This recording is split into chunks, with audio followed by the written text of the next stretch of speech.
So we have some guitars.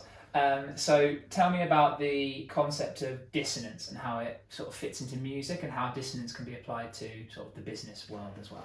Well, in the book, quite a lot of the things are not just quoting from artists. We use concepts from physics and other things because, let's face it, music is applied physics. It certainly is.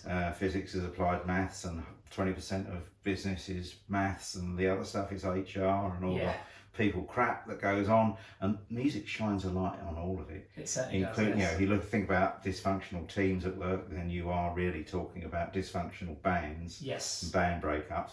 But coming back to this, dissonance is terribly important at work, whereby you go to a meeting and you got some new kid on the block sort of telling the management what they should be. I've got a great idea, and they all listen along and they think, well, he hasn't got the right to say this. Yes. In a bad business, and they don't tell him, of course. They just say very good, and they go out to the toilets and say, who is this person? Get rid of them.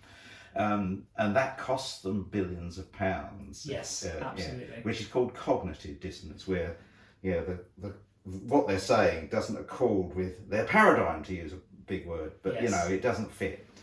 But of course, in music, you make millions out of dissonance, and perhaps we could just sort of think about this a bit. Sure. So I mean, it's when dissonance in music, when two notes collide together that are not quite in tune, so to speak. Yes. So if I played E, and you played F, it's not too bad, and there's a graph for that shows that it's going. Yes, exactly. Racing against each other. But you can, if you played me in the beginning of Paint It Black or something. Oh yes. So if you say absolutely. That note there is dissonant, but the other thing is a minor scale. That all sounds great until you get that. Yes, absolutely. But that made the Rolling Stones a fortune. Exactly. And as we said as well, I think the dissonance, if given the correct context, can also sound very nice. So those two notes, as you say, together, E and F, are quite discordant by themselves, whereas in the context of a chord like this, you have those two notes still, but then in the context of everything else, it can then sound quite nice. Or if you had something like we have sort of like sharp 4, sort of Lydian sound. Again, it's dissonant, but in the context of the right sort of, well, in this case, the right chord underneath it, it can sound very nice. And I think it's the same sort of idea with a dissonant idea in the right context in business. Can actually be something that can be very, very useful, insightful, can be very changing as well.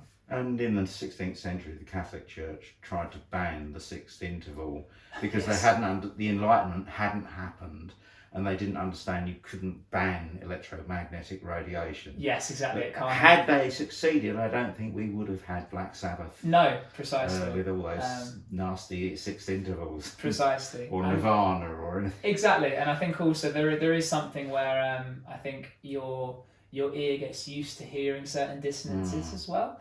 So if you're playing, if you hear, for example, Smoke on the Water is another really good example, right? Now, those two notes there, you have a dissonance in terms of there being the sort of the sharp 4 and then the 5, but also actually playing it in fifths, you end up with that note there over that one. Very, very dissonant. But again, in the context of that, I think the devil's just arrived because we played the sixth interval. Yes. But again, in the context of, in this case, Smoke on the Water, it sounds really crunchy. It sounds really sort of, well, it's iconic. Everyone hears that and they go, oh yeah, that sounds good. And so if you can get used to the sound of dissonance, you can open up, at least in terms of your ears, you can open up your ears to hearing more interesting things. And again, in terms of business and thinking about dissonant ideas, if you can approach a dissonant idea that initially might seem a little bit crazy and out there, it might actually be something that can be really useful to you if you can put it in the right context and if you can get used to hearing that kind of way. So that's where businesses can learn from music. They need to listen hard to weird ideas. Exactly. They're not all good, but on the other hand, if you don't listen to them, you're sure as hell not going to stay in business. Precisely.